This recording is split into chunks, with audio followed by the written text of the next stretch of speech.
है विश्वास, सामंतवाद का होगा नाश एक दिन। पूंजीवाद का होगा नाश, पूंजीवाद का होगा नाश, पूंजीवाद का होगा नाश एक दिन। मन में है विश्वास, पूरा है विश्वास, पूंजीवाद का होगा नाश एक दिन। ब्राह्मणवाद का होगा नाश, ब्राह्मणवाद का होगा नाश, ब्राह्मणवाद का होगा नाश एक दिन। मन में है विश्वास, पूरा है विश्वास, हम होंगे। दोस्तों नमस्कार, मैं टीकम शाक्य, आप देख रहे हैं the voice of justice. Tihar jail से लिखा गया उमर खालिद द्वारा छठा पत्र क्या कहता है। उमर खालिद पिछले 4.5 साल से तिहाड़ जेल में बंद हैं, वह भी बिना सुनवाई और बिना ट्रायल के, और उनकी जमानत याचिका की सुनवाई 14 बार टाली गई है।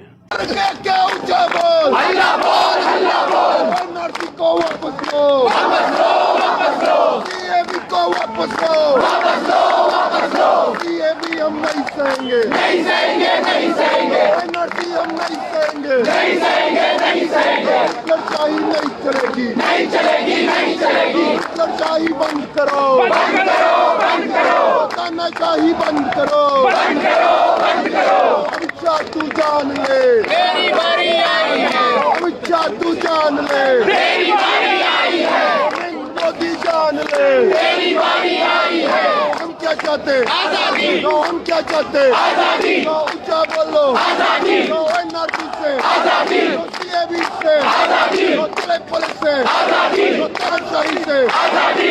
मिल वाली, आजादी। पाक वाली, आजादी। नो, भगत वाली, आजादी। नो, भगत वाली, आजादी। सुखदेव वाली, आजादी। राजगुरु वाली, आजादी। नो, राजगुरु वाली, आजादी। अम्बेडकर वाली, आजादी। जोर से बोलो, आजादी। आवाज नहीं, आजादी। मिलके बोलो, आजादी। बोल मेरी बहना, आजादी। बोल मेरे भैया, आजादी। जोर से बोलो, आजादी। जोर से बोलो, आजादी। एनआरसी से, आजादी। सीएबी से, आजादी। एनपीआर से, आजादी। एनपीआर से, आजादी। आवाज नहीं, आजादी। जोर जोर से, आजादी। अरे और जोर से, आजादी। अरे और जोर से, आजादी। अरे और जोर से, आजादी। ने बोला, आजादी।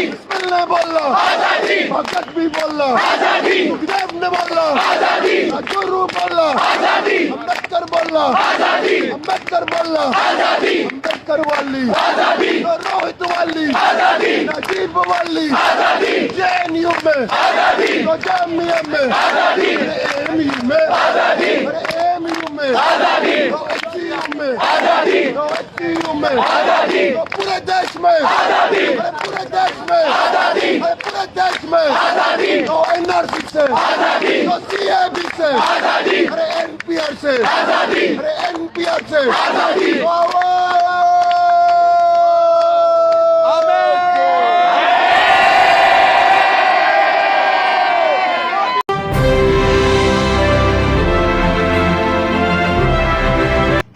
नमस्कार, द वॉइस ऑफ जस्टिस पर आपका स्वागत है। मैं हूं टीकम शाक्य। उमर खालिद एक पूर्व छात्र नेता और सामाजिक कार्यकर्ता को सितंबर 2020 में दिल्ली दंगों से संबंधित एक मामले में गिरफ्तार किया गया था। उन पर गैरकानूनी गतिविधि रोकथाम अधिनियम यूएपीए के तहत आरोप लगाए गए हैं, जिसमें उन पर दंगों की साजिश रचने का आरोप है। उनकी गिरफ्तारी और लंबे समय तक जेल में रहने के कारण कई लोग सरकार पर तानाशाही का आरोप लगाते हैं। इस मामले में कुछ प्रमुख बिंदु और कारण हम इस वीडियो में आपको आगे बताने वाले हैं। बिना सुनवाई के लंबी हिरासत, मतलब उमर खालिद को अब तक जून 2025 तक लगभग 4.5 साल से जेल में रखा गया है और उनके मामले में ट्रायल शुरू नहीं हुआ है। कई स्रोतों के अनुसार उनकी जमानत याचिकाएं बार बार खारिज हो रही हैं और सुप्रीम कोर्ट ने उनकी सुनवाई को कई बार स्थगित किया है। यह देरी कई लोगों को अन्यायपूर्ण लगती है, क्योंकि बिना ट्रायल के इतने लंबे समय तक हिरासत में रखना संविधान के मूलभूत अधिकारों, विशेष रूप से व्यक्तिगत स्वतंत्रता का उल्लंघन माना जा सकता है। यूएपीए एक सख्त कानून है जो जमानत को बहुत मुश्किल बनाता है। इस कानून के तहत अगर अभियोजन पक्ष यह साबित कर दे कि आरोप प्रथम दृष्टया सही है तो जमानत मिलना लगभग असंभव हो जाता है। खालिद के मामले में दिल्ली पुलिस ने उन पर दंगों की साजिश रचने का आरोप लगाया है, लेकिन कई लोग इसे राजनीति से प्रेरित मानते हैं क्योंकि उनके भाषणों को दिल्ली हाई कोर्ट ने देशद्रोही नहीं माना है।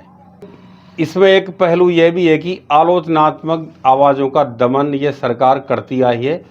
उमर खालिद सरकार की नीतियों, विशेष रूप से नागरिकता संशोधन अधिनियम CAA और राष्ट्रीय नागरिकता रजिस्टर NRC के खिलाफ मुखर रहे हैं।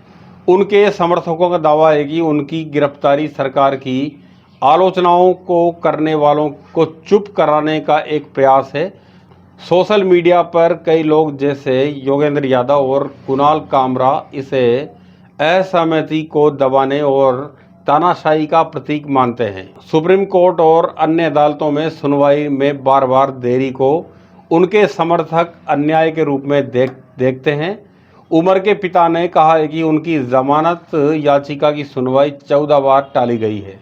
यह देरी और ट्रायल शुरू न होने से यह धारणा बनती है कि सरकार और न्यायिक प्रणाली खालिद को सजा देने के लिए प्रक्रिया का दुरुपयोग कर रही है। इस केस में साक्ष्य और आरोपों की विश्वसनीयता कितनी है यह भी जानना जरूरी है।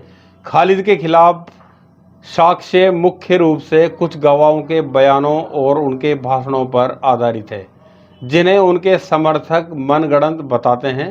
दिल्ली हाई कोर्ट ने कहा था कि उनके बयान देशद्रोही नहीं थे, फिर भी जमानत नहीं मिली। इससे यह सवाल उठता है कि क्या उनके खिलाफ मामले को जानबूझकर लंबा खींचा जा रहा है। सामाजिक और राजनीतिक धारणा क्या कहती है? कुछ लोग मानते हैं कि खालिद का नाम और उनकी पृष्ठभूमि मुस्लिम होना उनके खिलाफ इस्तेमाल की जा रही है। सोशल मीडिया पर भावना प्रबल है कि उन्हें विचारों और सरकार विरोधी रुख के कारण निशाना बनाया गया है। इसे टुकड़े टुकड़े गैंग जैसे नैरेटिव से जोड़ा जाता है जो उनके समर्थकों के अनुसार सत्ता द्वारा बनाया गया है। क्या आप सुनना चाहते हैं उमर खालिद की जेल से लिखी चिट्ठी? इस चिट्ठी में क्या लिखा हुआ है वो उनकी भावनाओं को उन्होंने अपने इस चिट्ठी के माध्यम से अवगत कराया है, तो देश को यह चिट्ठी सुनना चाहिए। उमर खालिद ने तिहाड़ जेल से कई पत्र लिखे हैं जिनमें उन्होंने अपनी कैद के अनुभव, उम्मीद, निराशा और सामाजिक राजनीतिक मुद्दों पर विचार व्यक्त किए हैं। हाल के पत्रों में विशेष रूप से जून 2025 के आसपास के उनके छठे पत्र में उन्होंने निम्नलिखित प्रमुख बातें लिखी हैं जो विभिन्न स्रोतों और एक्स पोस्ट से सामने आई हैं। लंबी कैद और समय का प्रभाव। खालिद ने लिखा है कि उनकी गिरफ्तारी के बाद लगभग 5 साल बीत चुके हैं, जिसे वे आधा दशक कहते हैं। इस दौरान उन्होंने बताया है कि इसका समय इतना लंबा है कि कोई व्यक्ति PhD पूरी कर सकता है, नौकरी पा सकता है, शादी कर सकता है और बच्चे पैदा कर सकता है। उन्होंने यह भी उल्लेख किया है कि इस अवधि में माता पिता बूढ़े और कमज़ोर हो जाते हैं और दुनिया ने गाजा के नरसंहार को सामान्य मान लिया। यह उनके लिए व्यक्तिगत और सामाजिक नुकसान को दर्शाता है। उन्होंने लिखा है कि जेल में वे जीवित तो हैं लेकिन यह एक जिंदा लोगों का कब्रिस्तान जैसा अनुभव है। यह उनकी मानसिकता और भावनात्मक स्थिति को दर्शाता है। यहाँ समय ठहर सा गया है। चिट्ठी में उम्मीद और निराशा की झलक भी देखी जाती है। उन्होंने जेल में उम्मीद बनाए रखने की चुनौती पर लिखा है कि इसे खतरनाक बताया क्योंकि यह निराशा को जन्म दे सकती है। फिर भी वे न्याय की उम्मीद नहीं छोड़ते हैं और लिखते हैं कि कैद ने उन्हें धैर्य, सहनशीलता और जीवन के सबक सिखाए हैं। पहले के पत्रों में व्यक्त विचार जो किए गए हैं उनमें लिखा है कि एक पत्र 2021 में खालिद ने मौलाना आज़ाद का हवाला देते हुए लिखा था कि भारत के लोगों के सामने 2 विकल्प हैं, निष्ठुरता के साथ जीवन बिताना या एकता और सहानुभूति के साथ जीवन जीना। उन्होंने जेल में अकेलेपन और महामारी के दौरान की मुश्किलों का जिक्र किया है, जैसे 8 महीने तक एकांत सेल में रहना। 2022 में उन्होंने जेल के 2 साल पूरे होने पर लिखा कि यह अंधेरी सुरंग कितनी लंबी है और वे नहीं जानते हैं कि कब बाहर निकलेंगे। उन्होंने जेल में अपने अनुभवों से यह बदलावों का जिक्र किया है। न्यायिक प्रक्रिया पर टिप्पणी भी की है। खालिद ने अपने पत्रों में बार बार जमानत याचिकाओं की अस्वीकृति और ट्रायल की देरी पर निराशा जताई है। उन्होंने सुप्रीम कोर्ट से अपनी याचिका वापस लेने के फैसले का भी जिक्र किया है, क्योंकि बार बार स्थगन से इंतजार अंतहीन हो गया था। खालिद ने अपने पत्रों में गाजा जैसे वैश्विक मुद्दों का उल्लेख किया, जिसमें उनकी सामाजिक राजनीतिक चेतना झलकती है। उन्होंने यह भी सवाल उठाया है कि क्या उनकी रिहाई के लिए यह समय पर्याप्त नहीं है, यह दर्शाते हुए कि उनकी कैद को कई लोग अन्याय के रूप में देखते हैं। उमर खालिद के पत्र उनकी जेल की जिंदगी, मानसिक संघर्ष और न्याय के प्रति आस्था को दर्शाते हैं। वे अपनी लंबी हिरासत को एक जिंदा कब्रिस्तान की तरह बताते हैं और सामाजिक राजनीतिक मुद्दों पर भी टिप्पणी करते हैं। उनके पत्रों में निराशा के साथ साथ धैर्य और उम्मीद का मिश्रण है, जो उनकी स्थिति और यूएपीए के तहत लंबी हिरासत के प्रभाव को उजागर करता है। उमर खालिद की लंबी हिरासत और बिना सुनवाई के जेल में रहने को उनके समर्थक सरकार की तानाशाही और न्याय प्रक्रिया के दुरुपयोग के रूप में देखते हैं। यूएपीए जैसे सख्त कानून पर बार बार जमानत याचिकाओं का खारिज होना और ट्रायल में देरी इस धारणा को बल देती है कि सरकार और जांच एजेंसियां दावा करती हैं कि उनके खिलाफ साक्ष्य हैं, लेकिन इन साक्ष्यों की विश्वसनीयता पर सवाल उठते रहे हैं। यह मामला भारत में अभिव्यक्ति की स्वतंत्रता, असहमति और न्यायिक प्रक्रिया का निष्पक्षता पर व्यापक बहस का हिस्सा बना हुआ है। गैर कानूनी गतिविधि रोकथाम अधिनियम भारत में आतंकवाद और राष्ट्रीय सुरक्षा से संबंधित गतिविधियों को रोकने के लिए 1967 में लागू इस कानून को किया गया था। समय के साथ इसमें कई संशोधन हुए, विशेष रूप से 2004, 2008, 2012 और 2019 में, जिसने इसे और सख्त कर दिया। उमर खालिद जैसे मामलों में इसका व्यापक प्रभाव देखा गया है और आगे इस वीडियो में यूएपीए के अभावों का संक्षिप्त और व्यापक विश्लेषण कर रहे हैं। राष्ट्रीय सुरक्षा और आतंकवाद पर प्रभाव। उद्देश्य क्या था? यूएपीए का प्राथमिक लक्ष्य आतंकवादी गतिविधियों, गैरकानूनी संगठनों और राष्ट्रीय सुरक्षा को खतरे में डालने वाली गतिविधियों को रोकना है। यह सरकार को संगठनों को गैरकानूनी घोषित करने और व्यक्तियों पर आतंकवादी गतिविधियों का आरोप लगाने की शक्ति देता है। इसका प्रभाव क्या रहा? उमर खालिद जैसे मामलों में जहां जमानत याचिकाएं बार बार खारिज हुई, यह व्यक्तिगत स्वतंत्रता पर गंभीर प्रभाव डालता है। लंबी हिरासत बिना ट्रायल के संवैधानिक अधिकारों अनुच्छेद 21 का उल्लंघन माना जाता है। यूएपीए का उपयोग सरकारी विरोधी कार्यकर्ताओं, पत्रकारों और छात्र नेताओं जैसे उमर खालिद, गौतम नवलखा के खिलाफ होने की आलोचना होती है। इसे असहमति को दबाने का हथियार माना जाता है, खासकर 2019 के संशोधन के बाद, जिसमें व्यक्तियों को आतंकवादी घोषित करने की शक्ति दी गई है। राजनीतिक ध्रुवीकरण। यह कानून सरकार और विपक्ष के बीच तीखी बहस का कारण बना है। विपक्ष और मानवाधिकार संगठन इसे एक काला कानून कहते हैं, जबकि सरकार इसे राष्ट्रीय सुरक्षा के लिए जरूरी बताती है। मानव अधिकार पर प्रभाव। अंतर्राष्ट्रीय आलोचना में संयुक्त राष्ट्र और एनिमेस्टी इंटरनेशनल जैसे संगठनों ने यूएपीए की आलोचना की है, क्योंकि यह अंतर्राष्ट्रीय मानवाधिकार मानकों जैसे निष्पक्ष ट्रायल और स्वतंत्रता का अधिकार का उल्लंघन करता है। हिरासत लंबी है, अस्पष्ट साक्ष्य और जमानत की कठिनाई से व्यक्तियों और उनके परिवारों पर मनोवैज्ञानिक, आर्थिक और सामाजिक प्रभाव पड़ता है।